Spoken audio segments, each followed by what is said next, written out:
Hello students, चलिए start करते हैं। एक्सरसाइज 11.3 का क्वेश्चन नंबर 13 देखते हैं क्या है।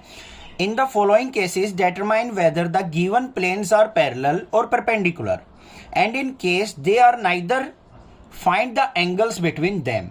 क्या पूछा है हमें? इक्वेशन ऑफ प्लेन दे रखी है। हमसे पूछा है कि ये दोनों प्लेन्स जो आपस में पैरेलल हैं या परपेंडिकुलर है। अगर उन दोनों में से कुछ भी नहीं मिलते हैं तो हमें इन दोनों प्लेन्स के बीच का एंगल फाइंड आउट करना है। और आपको ये पता है कि ये दोनों इक्वेशंस जो हैं, सारी की सारी इक्वेशन किस फॉर्म में दे रखी हैं बच्चों? कार्टेशियन फॉर्म में। अब आपके माइंड में ये चलता रहता है, कंफ्यूज रहते हैं बच्चे, कार्टेशियन फॉर्म होती क्या है, वेक्टर फॉर्म क्या होती है? बच्चों, जो एक्स वाई जेड कोऑर्डिनेट्स की फॉर्म में इक्वेशन गिवन होती है उसको हम कार्टेशियन फॉर्म बोलते हैं। जो आई वेक्टर, जे वेक्टर, के वेक्टर की फॉर्म में होती है वो हमारी वेक्टर इक्वेशन होती है। हो गया क्लियर? माइंड में डाउट नहीं है कोई भी? ठीक है, तो चैनल को जरूर सब्सक्राइब कर लेना अगर कुछ अच्छा पॉइंट सीखने को मिलता है नेक्स्ट क्लासेज से। अब यहाँ पे हमारे पास दो इक्वेशन दे रखी हैं, इनसे हम कैसे चेक करें कि पैरेलल हैं, परपेंडिकुलर हैं, या एंगल कैसे निकालेंगे? तीन चीज मैं पहले बताऊंगा फिर क्वेश्चन करेंगे। सबसे पहले देखो, ये हमें फर्स्ट इक्वेशन दे रखी है तो इसका मतलब ये किस फॉर्म में है? a1x प्लस में a2y, b1y प्लस में c1z is equal to D या फिर माइनस डी, यहां पे इज इक्वल टू 0, इस फॉर्म में। सिमिलरली दूसरी इक्वेशन जो है वो किस फॉर्म में है? a2x प्लस में b2y प्लस में c2z माइनस में d, ये d1 मान लो, ये d2 इक्वल टू 0। अब इन दोनों इक्वेशन से हम कंपेयर करके a1 b1 c1 a2 b2 c2 तो इजीली फाइंड आउट कर लेंगे, कोई दिक्कत की बात नहीं है। अब बात आती है कंडीशन की। जब हमारी दो लाइंस आपस में क्या होंगी? Perpendicular. when two planes are perpendicular, अगर दो प्लेन परपेंडिकुलर होंगे तो यहां पे a1 a2 b1 b2 c1 c2, क्या a1 a2 प्लस में b1 b2 प्लस में c1 c2 is equal to क्या मिलेगा आपको? 0। अगर यहां पे प्लेन्स क्या होंगे बच्चों? पैरेलल। प्लेन्स आर पैरेलल होंगे तो क्या होगा? हमारे पास a1 by a2 ratio a1 by a2 equal to क्या मिलेगा? b1 by b2 equal to c1 by c2। अगर ये कंडीशन सेटिस्फाई हो जाएगी तो हम कह देंगे दोनों प्लेन पैरेलल हैं। अब आपको ना परपेंडिकुलर मिला ना पैरेलल मिला, एंगल कैसे निकालेंगे? बिल्कुल सिंपल है, cos theta is equal to magnitude of a1 a2 plus में b1 b2 प्लस में c1 c2 divided by under magnitude of a1 square plus b1 square plus c1 square. Similarly under root a2 square plus b2 square plus c2 square, इसका magnitude. समझ में आ गया? सारा concept जो भी था इस क्वेश्चन का वो मैंने आपको बता दिया। अब चलते हैं क्वेश्चन की तरफ। पार्ट नंबर फर्स्ट देखते हैं बच्चों, कंपेयर करेंगे। अब देखो जल्दी करेंगे, अब ज्यादा टाइम वेस्ट नहीं करेंगे इस क्वेश्चन पे क्योंकि सारा बेसिक हम क्लियर कर चुके। पहले को कंपेयर किया, a1 की वैल्यू क्या हो गई? 7, ये जरूर लिख लेंगे। b1 की वैल्यू 5, c1 की वैल्यू 6। सिमिलरली हम a2 की वैल्यू देखेंगे 3, b2 की वैल्यू -1 और c2 की वैल्यू क्या है? -10। ये तो निकाल ली। अब सबसे पहले परपेंडिकुलर चेक करना है तो a1 a2 b1 b2 c1 c2 ये देख लेते हैं। a1 की a2 से मल्टीप्लाई 7 3 जा 21। फॉर्मूला जरूर लिख लेना क्वेश्चन में, ठीक है। b1 b2 की 5 की -1 से मल्टीप्लाई -5, 6 की -10 से -60। क्या ये आपको 0 के इक्वल दिखाई दे रहा है? देख लेते हैं भाई। यहाँ पे ये हमारा 60 और 65 में से 21 गया तो हमारा कितना हो गया? 44 ही हुआ ना भाई, तो ये हो गया 44 माइनस का 44 नॉट इक्वल टू 0, तो परपेंडिकुलर तो है ही नहीं। प्लेन्स आर नॉट परपेंडिकुलर, पहली चीज क्लियर हो गई, परपेंडिकुलर तो मिले ही नहीं हमें। पैरेलल देख लेते हैं भाई। a1 by a2 7 by 3 is equal to b1 by b2 5 by -1, यही नहीं है, यहाँ पे नॉट इक्वल टू आ गया। इक्वल टू 6 बाई -10, ये भी नॉट इक्वल आ गया। तो यहाँ पे क्या लिखेंगे? Planes are not parallel.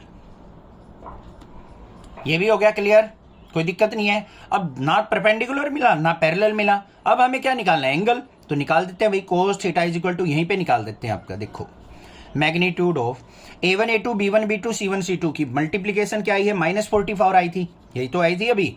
तो ये क्या आ गई मेरे पास, माइनस का 44 divided by under root A1 का कहाँ है 7, 7 का स्क्वायर 49, प्लस में B1 क्या है 5, 5 का स्क्वायर 25, C1 क्या है 6, 6 का स्क्वायर 36, फिर अंडर रूट A2 क्या है 3, 3 का स्क्वायर 9, B2 क्या है -1, -1 का स्क्वायर 1, C2 क्या है -10, -10 का square 100।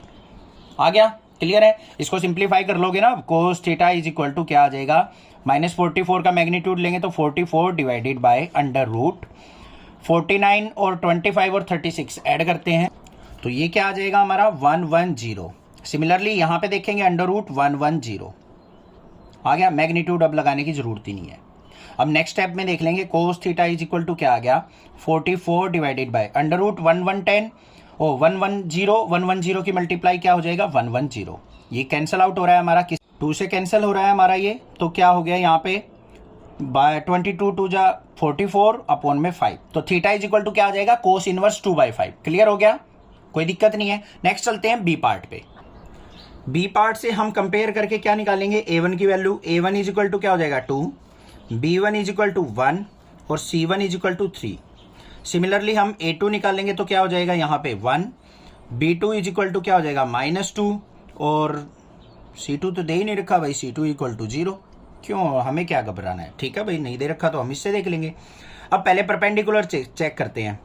Planes are perpendicular, perpendicular के लिए इनकी प्रोडक्ट इज इक्वल टू 0 होनी चाहिए।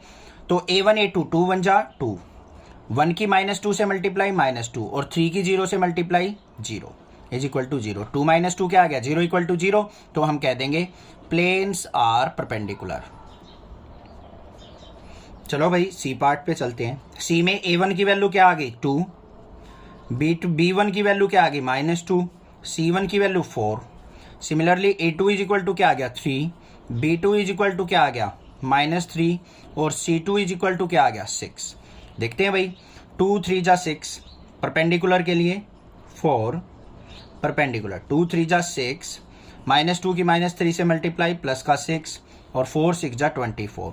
तो ये तो नॉट इक्वल टू 0 ही आ गया हमारा, तो ये परपेंडिकुलर तो है ही नहीं हमारा। अब पैरेलल चेक करते हैं, रेशो देख लेते हैं।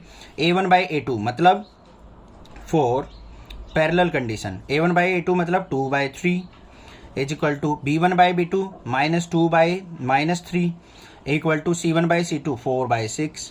माइनस से माइनस कैंसल, 2 2 जा 4, 2 3 जा 6, तो आ गई ratio equal. So planes are parallel. कोई दिक्कत की बात नहीं है ना, समझ में आ रहा है, ठीक है। डी पार्ट और देख लेते हैं क्या है। डी पार्ट में हमें क्या दे रखा है, A1 की वैल्यू क्या है बच्चों 2, B1 की वैल्यू क्या है -1, C1 की वैल्यू क्या है 3। Similarly A2 is equal to क्या है 2, B2 इज इक्वल टू क्या है -1 और C2 इज इक्वल टू क्या है 3। देखते हैं अब यहाँ पे परपेंडिकुलर है या पैरेलल हैं। तो पहले तो हम 4 परपेंडिकुलर चेक करेंगे।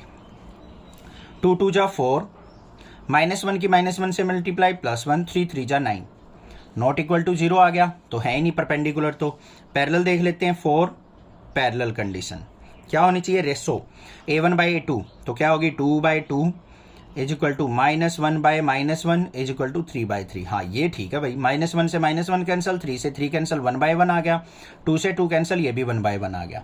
तो हम यहाँ पे कह देंगे planes are parallel, planes are parallel. Clear. अब लास्ट पार्ट बच गया हमारा ई पार्ट।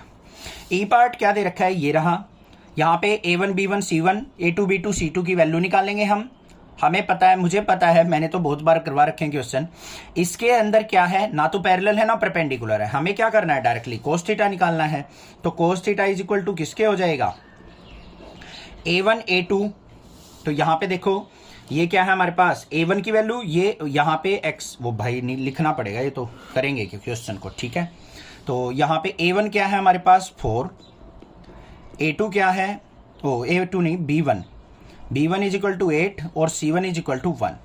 यहाँ पे A2 क्या है 0 और B2 क्या है 1 और C2 क्या है 1। क्लियर। अब एंगल देखते हैं यहाँ पे कैसे निकलता है। A1 A2 4 की 0 से मल्टीप्लाई 0 हो गया, प्लस में 8 की 1 से मल्टीप्लाई 8, प्लस में 1 की multiply 1, divided by under root.